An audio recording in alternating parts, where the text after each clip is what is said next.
What is one of the craziest things you've witnessed as a nurse? To this day, I have colleagues who ask me to recount the story to New Year's. I hope y'all are ready to hear it. Once upon a time, many moons ago, my nursing school pals and I graduated and some of us got sucked into a registered nurse program. For those not in the know, it's the new grad new hire program. It's 6 to 8 weeks in a classroom setting, depending on specialty, and then 8 weeks in a hospital. The classroom setting is kind of like nursing school in a cram session, like a quick refresher course I guess. My friend got hired at a hospital which required her to move. She came back into town a few months later and told us a story that left literally everyone at the table effing speechless. She was in this program, and started her preceptorship on a med-surg floor.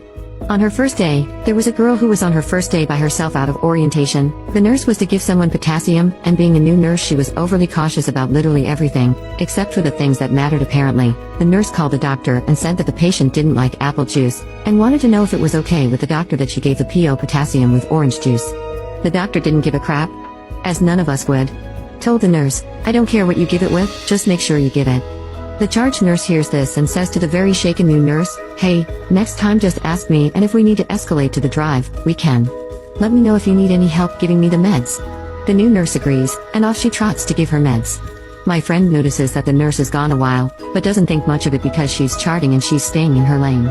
The nurse eventually comes back and the charge asks, "How did it go? Did the patient have any difficulty with the orange juice or did it help mask the taste?" The new nurse says, "It went alright, she just said it burned." To which the charge and my friend perk up their ears and says, "Burned?" "Yeah, she says it burned her arm, so I just went slower and it took forever but at least it's done." Panic. The new nurse had given the PO potassium with orange juice via IVP. Everybody and their mama responded to this. Pharmacy, doctors, administration, risk, everybody. The end. Now, to answer the burning questions, yes, the patient survived and was actually unharmed. What? The nurse went back into preceptorship for another 6 weeks. Consider this story a gift. No matter how bad you F up, you can't possibly F up this bad. Unless you kill them, then you somehow beat this nurse who pushed literal orange juice with dissolved potassium in IT.